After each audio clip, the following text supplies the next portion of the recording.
السلام علیکم ورحمۃ اللہ وبرکاتہ۔ الحمد للہ رب العالمین والصلاۃ والسلام علی سید الانبیاء والمرسلین وعلی آلہ الطیبین الطاہرین واصحابہ الاکرمین اجمعین، اما بعد۔ خادم العلماء اسد العلماء تنویر صافت محمد محسن پاشا انصاری قادری نقشبندی مجددی، مولوی کامل الحدیث جامع نظامیہ، جنرل سیکرٹری کل ہند سنی علماء مشائخ بورڈ کے ہمراہ میرے ساتھی حضرت علامہ مولانا مفتی بیجاپور الحاج سید صادق انواری صاحب اشرفی مدظ اللہ نورانی، مولوی کامل الحدیث جامع نظامیہ کا ترجمہ و تشریح کردہ تفسیر قرآن مجید آپ حضرات کی خدمت بابرکت میں رمضان المبارک کی مناسبت سے پیش کرنے کی سعادت حاصل کر رہا ہوں۔ آج ہم تیسرے پارے میں ہیں۔ آئیے، تیسرے پارے کی ابتدا تلک الرسل سے ہوئی اور اس پارے کا نام تلک الرسل ہے۔ اس پارے میں 17 رکوع اور 125 آیتیں ہیں۔ اس پارے کا آغاز تلک الرسل فضلنا بعضهم علی بعض منہم من کلم اللہ ورفع بعضهم درجات سے ہوتا ہے، اور اختتام ان الذین کفروا وماتوا وهم کفار فلن يقبل من احدهم ملء الارض ذهبا ولو افتدى به اولئک لهم عذاب علیم وما لهم من نصیر۔ یہ اختتام پذیر ہوتا ہے اور اس پارے کے آغاز سورہ بقرہ کی 253ویں آیت سے ہوتا ہے اور اختتام سورہ آل عمران کی 91ویں آیت سے ہوتا ہے۔ سورہ بقرہ مدنی ہے، جس کی تفصیل پہلے پارے میں گزر چکی ہے۔ اس پارے میں سورہ آل عمران کا آغاز ہے۔ اس پارے میں قرآن پاک کی سب سے بڑی سورت سورہ بقرہ کا آخری حصہ ہے، اور سورہ آل عمران کا ابتدائی حصہ ہے۔ خواص سے آیت الکرسی، حدیث شریف میں ہے کہ آیت قرآن مجید کی آیتوں میں بہت ہی عظمت والی آیت ہے در منصور۔ اس کے فوائد بہت زیادہ ہیں۔ جو شخص ہر نماز کے بعد آیت الکرسی پڑھے گا، اس کو اللہ تبارک و تعالیٰ کئی برکتوں سے نوازے گا، جس میں پہلا وہ مرنے کے بعد جنت میں جائے گا، دوسرا وہ شیطان اور جن کی تمام شرارتوں سے محفوظ رہے گا، تیسرا اگر محتاج ہوگا تو چند دنوں میں اس کی محتاجی اور غریبی دور ہو جائے گی، چوتھا جو شخص صبح و شام اور بستر پر لیٹتے وقت آیت الکرسی اور اس کے بعد کی دعائیں خالدون تک پڑھا کرے گا، وہ چوری، غرق آبی اور جلنے سے محفوظ رہے گا۔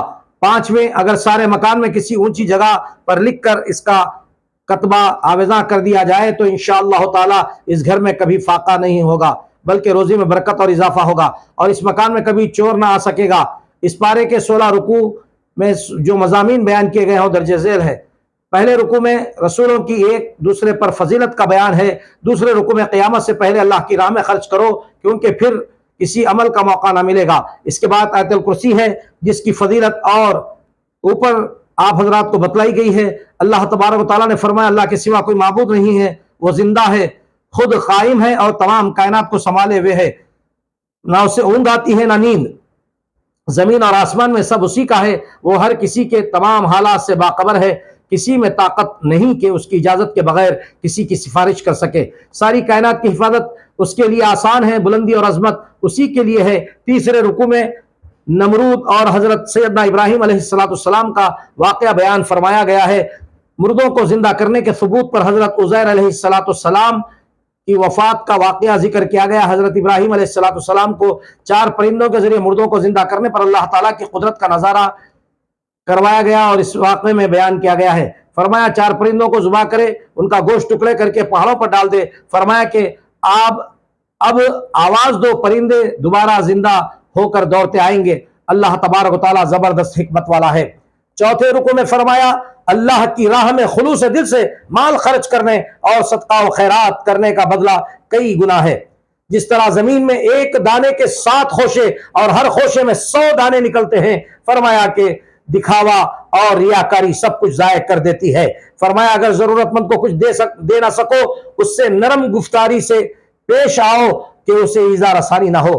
5ویں رکوع میں اچھی اور محبوب چیز کو راہ خدا میں خرچ کرنے کا ثواب زیادہ ہوگا۔ اللہ تمہارے صدقہ و خیرات سے پوری طرح بے نیاز ہے، جتنا خوش دلی سے دو گے وہ اور دے گا، بہتر ہے خیرات چھپا کر دو۔ خیرات کے مستحق خاص طور پر وہ ہیں جو خودداری کے سبب اپنی غربت ظاہر نہیں کرتے۔ یہاں پر میرے استاد محترم رئیس المفسرین حضرت علامہ سید شاہ طاہر رضوی قادری رحمۃ اللہ علیہ اکثر ایک حدیث شریف بیان فرماتے ہیں کہ ارشاد فرماتے ہیں انفق ما فی الجیب ویاتیک من الغیب۔ فرماتے تھے کہ تم جیب سے زیادہ خرچ کی عادت ڈالو، اللہ تعالیٰ تمہارے جیبوں کو غیب سے بھر دے گا۔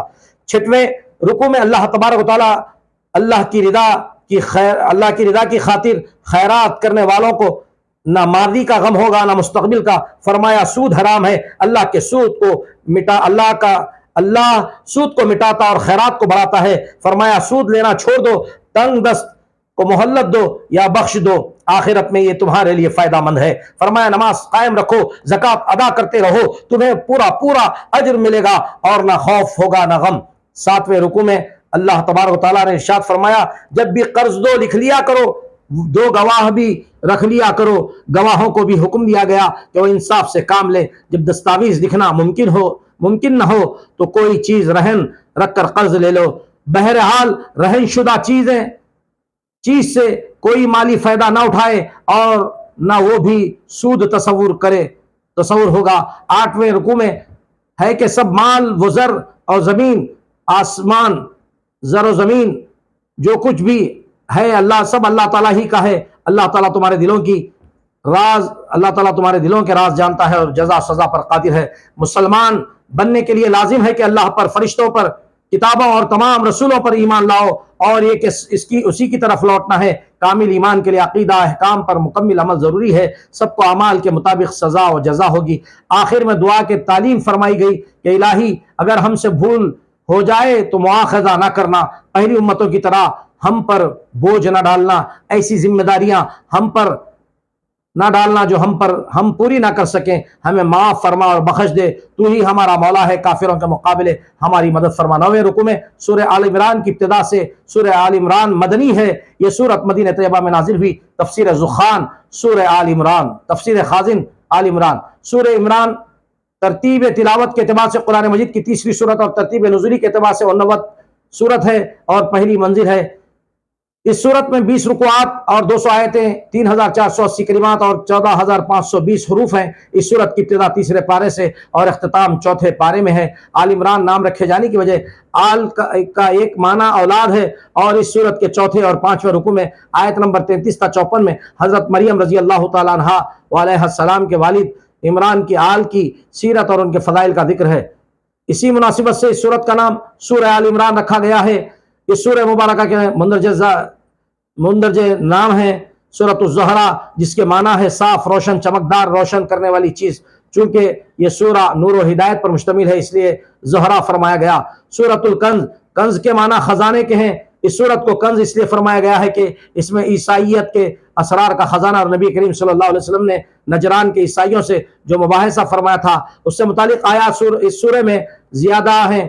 تیسرا سورہ طیبہ، چونکہ تورات میں آل عمران کا نام طیبہ ہے، نیز اس صورت میں طیبین کے تمام اوصاف کو جمع کر ذکر فرمایا گیا ہے۔ تفسیر اشرفی۔ سورہ آل عمران کے فضائل، اس صورت کی فضیلت مختلف روایات بیان کی گئے ہیں۔ ان میں آپ حضرات کے سامنے کچھ بیان کے جائے۔ حضرت نواز بن سمعان رضی اللہ تعالیٰ عنہما سے روایت ہے، نبی کریم صلی اللہ علیہ وسلم نے ارشاد فرمایا قیامت کے دن قرآن مجید اور اس پر عمل کرنے والوں کو لایا جائے گا، ان کے آگے سورہ بقرہ اور سورہ آل عمران ہوگی۔ حضرت نواز رضی اللہ تعالیٰ فرماتے ہیں کہ رسول کریم صلی اللہ علیہ وسلم نے ان صورتوں کے لیے 3 مثالیں بیان فرمائی جنہیں میں نے آج تک نہیں بھولا۔ آپ صلی اللہ علیہ وسلم نے ارشاد فرمایا یہ دونوں صورتیں ایسی ہیں جیسے 2 بادل ہوں یا 2 ایسے صاحبان ہوں جن کے درمیان روشنی ہو، یا سب باندھے ہوئے 2 پرندوں کی قطاریں ہوں۔ یہ دونوں صورتیں اپنے پڑھنے والوں کی شفاعت کریں گی۔ مسلم شریف کتاب صلاۃ المسافرین وقصرها باب فضل قراءۃ القرآن و سورۃ البقرہ۔ 3 پارے کے 9ویں رکوع میں ہے اللہ کے سوائے کوئی معبود نہیں، وہ حی القیوم ہے۔ رسول اکرم صلی اللہ تعالیٰ علیہ وسلم نے قرآن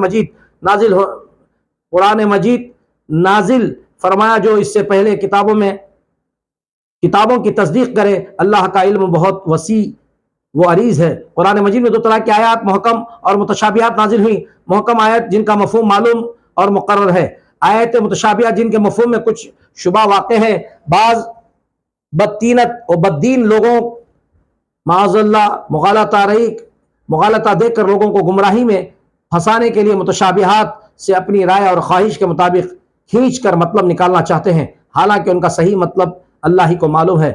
بہتر ہے کہ آیات محکمات پر مکمل عمل کیا جائے اور اسے آیات متشابہات کو آیات محکمات کی روشنی میں دیکھے، اگر ہو سکے تو اہل اللہ سے اس کے سمجھنے کی کوشش کرے، اور اگر شک ہو تو اللہ تعالیٰ پر چھوڑ دے۔ پھر دعا سکھائی کہ اے اللہ ہمیں ہدایت دینے کے بعد ہمارے دلوں کی کجی میں مبتلا نہ فرما اور ہم پر رحمت نازل فرما۔ 10ویں رکوع میں فرمایا کہ کفر کا رویہ اختیار کرنے والوں کا نہ مال اور نہ اولاد کسی کام آئے گی، وہ دوزخ کا ایندھن بن کر رہیں گے، ان کا انجام آیات جھٹلانے والے فرعون کے ساتھیوں جیسا ہوگا۔ فانی اشیاء مثلاً عورتیں، بیٹے، سونا چاندی اور خزانے، گھوڑے، مویشی، کھیتیاں، ان سے فائدہ اٹھانا بری بات نہیں، لیکن ان میں مگن ہو کر اصل مقصد حیات کو بھول جانا درست نہیں۔ متقیوں کے لیے جنت اور بڑا جزا ہے۔ متقی بخشش مانگنے والے، صبر کرنے والے، اللہ کی راہ میں خرچ کرنے والے، رات کے آخری حصے میں عبادت کرنے والے اور حکم بجا لانے والے ہیں۔ اللہ کے سوائے کوئی بندگی کے لائق نہیں۔ اصل دین پر قائم رہو اور یہود و نصارہ کی طرح گروہ بندیوں کا شکار نہ ہو جاؤ۔ نبی کا فرض صرف بات کو پہنچانا ہے۔ 11ویں رکوع میں ہے کافر جو پیغمبروں اور عدل انصاف کی تلقین کرنے والوں سے جھگڑا کرتے ہیں، ان کا ناحق قتل کرتے ہیں، بڑے ظالم ہیں، ان کو سخت سزا ملے گی۔ عیسائی من گھڑت مسئلے بناتے ہیں کہ ان کو سزا نہ ملے گی، اگر ملی بھی تو چند دن، کیونکہ حضرت عیسیٰ علیہ السلام نے ان کے گناہوں کا کفارہ ادا کر دیا ہے۔ جان لیں آخرت اٹل ہے اور سب کو ان کے اعمال کے مطابق جزا و سزا ملے گی۔ بادشاہی صرف اللہ ہی کے لیے ہے، اور جسے چاہے عزت دے، جسے چاہے ذلت دے، ہر شے پر اسی کا کلی اختیار ہے۔ کائنات میں ہر طرح کی تبدیلیوں پر وہی قادر ہے۔ فرمایا مسلمان کافروں کو دوست نہ بنائے، اللہ کا علم وسیع ہے اور ہر شے پر حاوی ہے۔ ہم پر لازم ہے کہ ہمیشہ شر اور برائی گناہ سے بچتے رہیں اور تقوی اختیار کریں۔ 12ویں رکوع میں نبی کریم صلی اللہ تعالی وسلم نے ارشاد فرمایا، صلی اللہ علیہ وسلم کی کامل محبت کا اظہار ہے۔ انبیاء علیہ السلام کے سلسلے کو بیان کیا۔ حضرت مریم رضی اللہ تعالیٰ عنہ کی ولادت، ان کی پرورش، جس جگہ حضرت مریم رضی اللہ تعالیٰ عنہ کو اللہ تبارک و تعالیٰ کی طرف سے رزق ملتا، وہاں کھڑے ہو کر حضرت زکریا علیہ السلام کا اولاد کے لیے دعا کرنا اور حضرت یحییٰ علیہ السلام کی بشارت دی گئی اور ان کی نشانی بتائی۔ 13ویں رکوع میں حضرت مریم رضی اللہ تعالیٰ عنہ کو حضرت عیسیٰ علیہ السلام کی ولادت کی بشارت ملنا کہ وہ بن باپ کے ہوں گے، وہ اللہ کے مقرب ہوں گے اور ماں کی گود میں بھی لوگوں سے باتیں کریں گے۔ حضرت عیسیٰ علیہ السلام کی تعلیم بھی وہی تھی کہ صرف اللہ کے سامنے جھکو، یہی سیدھی راہ ہے۔ یہود نے حضرت عیسیٰ علیہ السلام کے خلاف سازشیں تیار کی، لیکن وہ اللہ کی مضبوط تدبیر کو توڑ نہ سکے۔ 14ویں رکوع میں اللہ تعالیٰ نے کہا، اے عیسیٰ علیہ السلام، ہم تیری حفاظت کریں گے اور ان لوگوں کی سازشوں کو ناکام کریں گے، یہ تجھے پکڑ کر ختم نہ کر سکیں گے، میں تجھے اوپر اٹھا لوں گا، کافروں کو عبرتناک سزا ہوگی۔ فرمایا نیکوکار لوگوں کے لیے اجر عظیم ہے۔ حضرت عیسیٰ علیہ السلام کی مثال حضرت آدم علیہ السلام کی طرح ہے۔ حضرت آدم علیہ السلام کو مٹی سے بنایا اور حکم دیا ہو جا، کن فیکن، اور وہ ہو گیا۔ حضرت عیسیٰ علیہ السلام کی شان کے بارے میں جھگڑنے والے، نبی کریم صلی اللہ علیہ وسلم کی نبوت کو جھٹلانے والے اور قرآن مجید کا انکار کرنے والے نجران کے عیسائیوں سے حضور پرنور صلی اللہ تعالی علیہ وسلم کی ہونے والی گفتگو، واقعہ، مباہلہ بیان کیا گیا ہے۔ 15ویں رکوع میں فرمایا، مشرکوں کو کہو کہ اللہ کے سوا کسی کی بندگی نہ کریں، اس کا شریک کسی کو نہ ٹھہرائیں، اللہ کے سوا کسی کو رب نہ بنائیں۔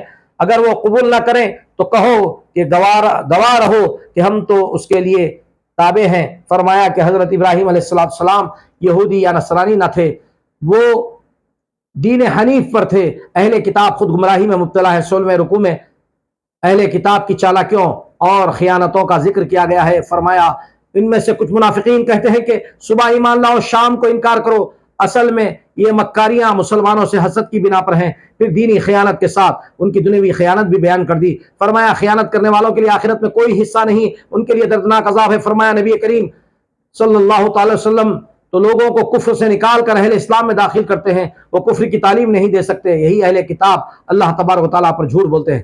17ویں رکوع میں ہے کہ نبی کریم نبیوں سے اللہ تعالیٰ نے عہد لیا کہ وہ اللہ کی بندگی سکھائیں گے، وہ اپنی تعلیم کبھی نہیں دیتے۔ جو کوئی اسلام میں داخل ہونے کے بجائے خود ساختہ دین کے متلاشی ہیں، وہ نافرمان ہیں، انہیں عبرتناک عذاب ہوگا اور عذاب میں کوئی تخفیف نہ ہوگی۔